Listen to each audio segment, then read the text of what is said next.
My name is Jessica, and I am 31 years old. I started my own business at the age of 25, and although it is still small, I run an app development company. My previous job was in the IT field. The company was not a big one, but it was a time when companies were being created one after another.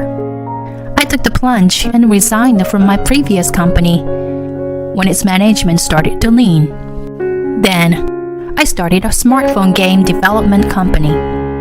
My husband Tony is a colleague and classmate from my previous company. When I retired, I invited a few people to join me, but my husband stayed. And when I said I was going to start my own business, he was very much against it. Yes, I know. Tony is not the type of person who likes adventure, much less trying new things. He always wants stability. He has no desire to work and is not interested in promotion. He just wants to get by day to day. He has no desire for things and no hobbies. Compared to Tony, I am the complete opposite. I want to be successful in my work, and I always want to challenge myself. I also like shopping. I enjoy going to live shows of my favorite artist. At first glance, it may seem that we are opposites and that we don't match, but we are not. What they lack in each other, they make up for together. In fact, I think we have good chemistry. We started as an office romance and got married 2 years ago. And 6 months ago, we bought the house of our dreams. We knew it would be a once-in-a-lifetime purchase, so we made no compromises at all. We were very particular about the color of the house, white being the base color. And since we both love children, we prepared a room for the child who would be born in the future. The house is filled with the aroma of wood, and we carefully clean the house every day. Since we moved into the new house, Tony has been saying to me more and more, "I want to have a child as soon as possible. Jessica, if you keep working, you will be left behind. You see on social networking sites that everyone has kids. You know that, don't you, Jessica? My parents are rushing me to have kids as well. Why don't you save your work for a while?" This was my biggest fear. Tony's income has decreased significantly. Many people left the company for that reason. And now there are only 3 employees, including Tony. And the vacation is called remote work. This month, he only went to work a few times. Before I knew it, his salary was reduced to an hourly rate, like a part-time job. We bought a house with a mortgage, and we can hardly live on my husband's income alone. But the issue of income is a sensitive one, so there was no way I could tell him directly. So I kept my mouth shut. Tony also noticed that his income was decreasing, but he turned away from his new job. I responded, choosing my words carefully. "I guess so. But I still want to focus on my work. I want to save more money. If I have a child, of course I want to think about the child first. I don't have anyone I can trust completely when I'm out of the office. So, I'm sorry. Please wait a little longer. I'll think about it." Tony looks unhappy. "You know, my mother is always asking to see her grandchildren. I'm sorry, but you've got to think about my dignity, too, you know?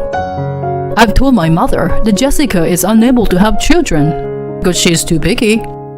She won't be convinced if I don't say so." I knew that too. Every time my mother-in-law looked at me, she would say, "Are you not ready yet, Jessica? Work is good, but you have to have a child before you can be a full-fledged man, you know?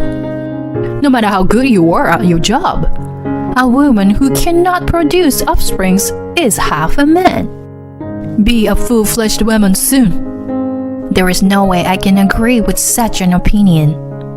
But my mother-in-law is stubborn, and rigid women. I could not expect Tony, who is a mother's son, to take my side, even if I gave him my opinion.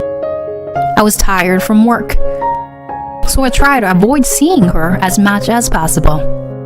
Whenever we met, she would talk about our children. She probably doesn't know about my husband's income. I don't think she could ever think of having children if she saw our current financial situation. One Sunday, I was relaxing, trying to spend the holiday with my husband. When the chime rang, my mother-in-law was there through the monitor. I really wanted to use the answering machine, but it was not possible because we had a car. My husband opened the door, and as soon as he opened it, she turned to me and said in a sarcastic tone, "You've embarrassed me, Jessica." Naturally, I had no idea what she was talking about. I had just bumped into a friend of mine from school. She told me that she has 3 grandchildren. He is younger than Tony. She bragged about her grandchildren. I never thought I would be subjected to such humiliations at my age. Having a wife who is a piece of shit. I must be miserable like this. She turns her anger toward me. Don't you feel sorry for Tony too? You are not going to be young forever, so you need to plan your future properly. You talk about work and work and work, but you are just making games. Anyone can do that, not just you. Ignorant people are the scariest. They don't know anything about other people's hard work, but they are the ones who are taken advantage of. As you can imagine, I couldn't stay silent either. With all due respect, I think you should be aware of your ignorance. I understand that you want to see your grandchildren, and I'm sorry for you felt sad. But I can't keep quiet about my job. It is not a job that just anyone can do. It is unpleasant to hear people talk like that about a game that our employees work hard every day to make. When I said that, my mother-in-law laughed snidely. What are you trying to be so cool about? Is that your game more important or your child? Which is it? If the nerdy games is still important to you, it makes sense. It's such a ridiculous story, isn't it? I had been avoiding this because I didn't want to get in trouble. And now I am getting revenge. It makes my head hurt. What is it? Which is more important, that job or me? Such nonsense. It's ridiculous to compare such things. And they are completely different vectors, aren't they? I understand what you're trying to say. But from this point on, it's a married couple story. Please let us come to a conclusion together. I thought my words were a little too strong, but I couldn't stay silent any longer. Tony never defended me and kept silent. Then, my mother-in-law, her face bright red, sniffles and comes at me. You must feel bad for me, right? Tony is too kind to say anything. Don't you think it would be worse if he worked harder than you? I get it. I feel sorry for Tony. I'll live here too. You're building a nursery, even though you can't even have a child. If you don't want to have kids, don't you have that extra room? You are infertile, and we will have plenty of room in a 4-bedroom. I'll move in with you. I was gasping at what she was going to say this time, when Tony opened his mouth. It's true. There's plenty of room, isn't it? I don't want to have kids, so it will be more efficient for me to live with my mother. Jessica is careless. It's good to have someone at home for security. I agree. I was surprised by his statement. I know Tony is a mom's boy, but I didn't think he would go so far out of control without asking my opinion. I was angry too, so I sarcastically said to Tony, Tony, you are at home because of the remote work. I think the security is perfect. If I needed security, I would have hired a professional company to do it. I don't have anything expensive enough to need security. What kind of house are you talking about, Tony? He looked annoyed and turned on me. Can't you see? That kind of attitude discourages me. Jessica's success in becoming independent was just a fluke, wasn't it? Even if I had started my own business at that time, I would have been successful. I would have made a lot of money. The heat in my body quickly cooled down. To tell you the truth, Tony, you can't do it. You've had so many chances to give up on this company. You can't even make your own decisions. It's not that easy to run a company if you can't make a decision on your own. Employees won't follow a boss who doesn't do his job. Tony looks just like his mother-in-law and gets angry at me. You are really an arrogant and not very pretty woman. If she can't even have children, she's a failure as a person. Do you understand?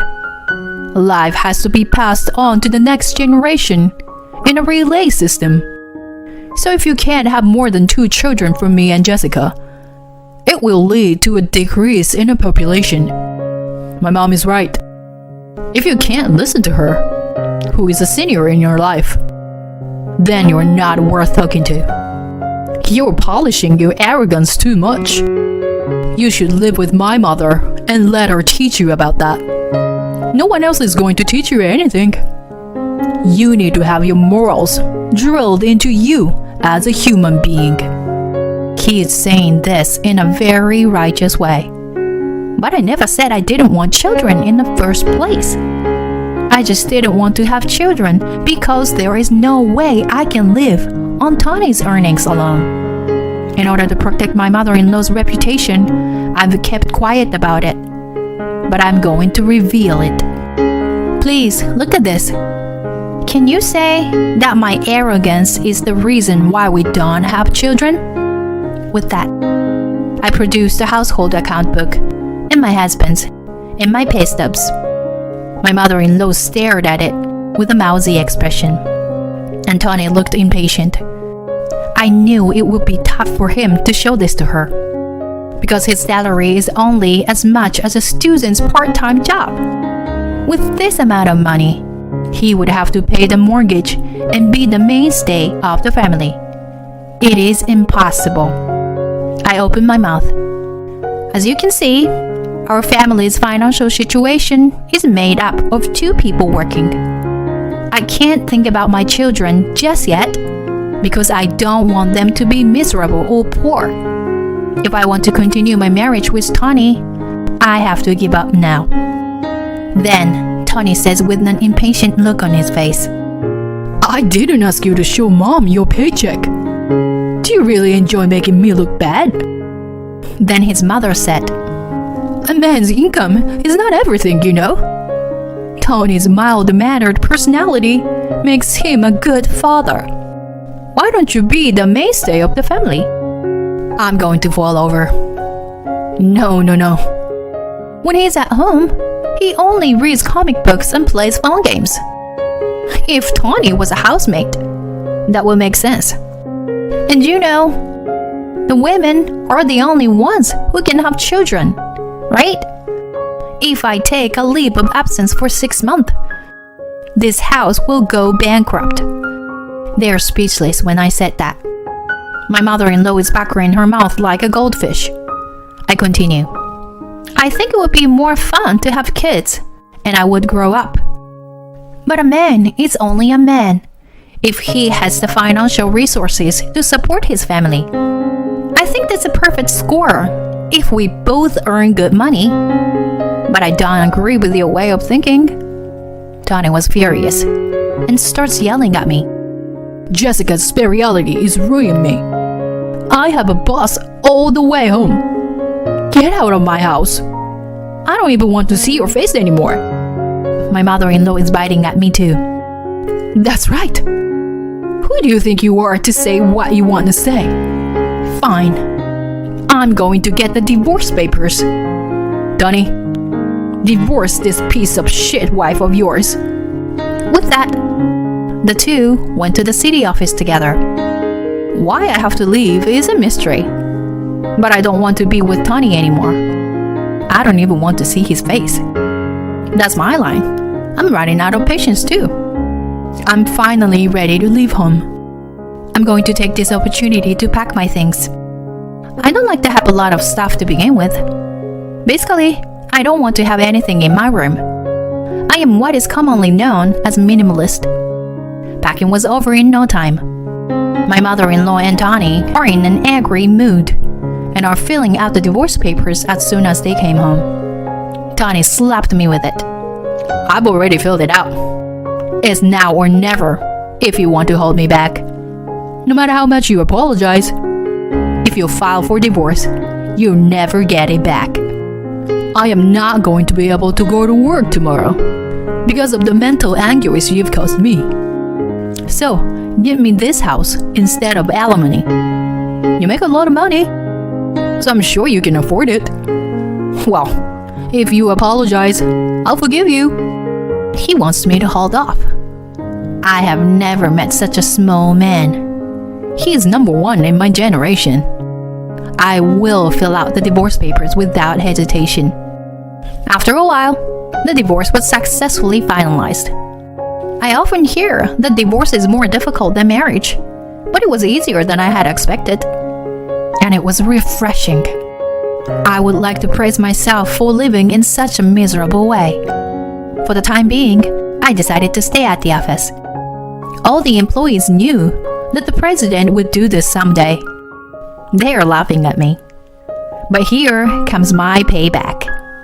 I am not a good-natured person who would pay the mortgage on a house that belongs to someone I hate. There's no reason for me to pay alimony to Tony in the first place. That's right, the house is in my name. Of course, I couldn't get the loan with Tony's salary. After all, I put the house in my name. Therefore, I am the owner. I don't need this house anymore. And I asked my lawyer to join the case to avoid any trouble later on. The common property of the couple will be split 50-50. Of course, the house will be sold. It is still in a period of time when it can't be called a new house. I was very happy that it sold for the asking price right away. And for some reason, without any evidence, they thought they could continue to live in the house. My mother-in-law seems to have learned here the fact that the house is in my name only after the divorce. Tony had lied about the amount of his income, so it is not surprising that my mother-in-law thought so. When they found out that the house was sold, they turned pale. Then, my mother-in-law called me. Do you really enjoy causing us so much trouble? Tony is going to get back together with you. So you have to withdraw the sales right now. My mother-in-law is yelling at me. Huh? Get him back? I'm sorry, but no matter how much you pile on, I refuse. I am already a stranger. Then I'll come to your office right now and spread the word about the fact that you are a bad person. Please do, as you please. I'm busy, so please, excuse me. I hang up the phone and immediately reported the matter to the company's exclusive lawyer. The lawyer came, but even though I waited at the company, she never came. I've submitted the voice recorder of the calls when the divorce was discussed, and now to my lawyer. He said it was more than enough material to get alimony. I was in the habit of recording on the voice recorder because of my job. What I am concerned about here is the financial situation of my mother-in-law and Tony. My mother-in-law has never kept a job. On the contrary, they lost their house. At the same time, the company Tony worked for went bankrupt. Tony became unemployed. They look for a good paying job, but they don't have a career. So there is no way they can get one. They have no savings to begin with. So Tony started working as a part-timer for a day job. And then I had a lawyer come in. They bowed down to their relatives and borrowed money to pay the fee in one lump sum. The lawyer was very surprised. And I cannot stay in the office forever. I need a space where I can rest. Come to think of it, I haven't felt at ease at home recently. I took the plunge and bought a condominium near my office. I live alone, so I decided to focus on security. My experience with the divorce led me to develop a love simulation game for adults. It was a bigger hit than I had expected. It became the company's signature game, and I still love my job.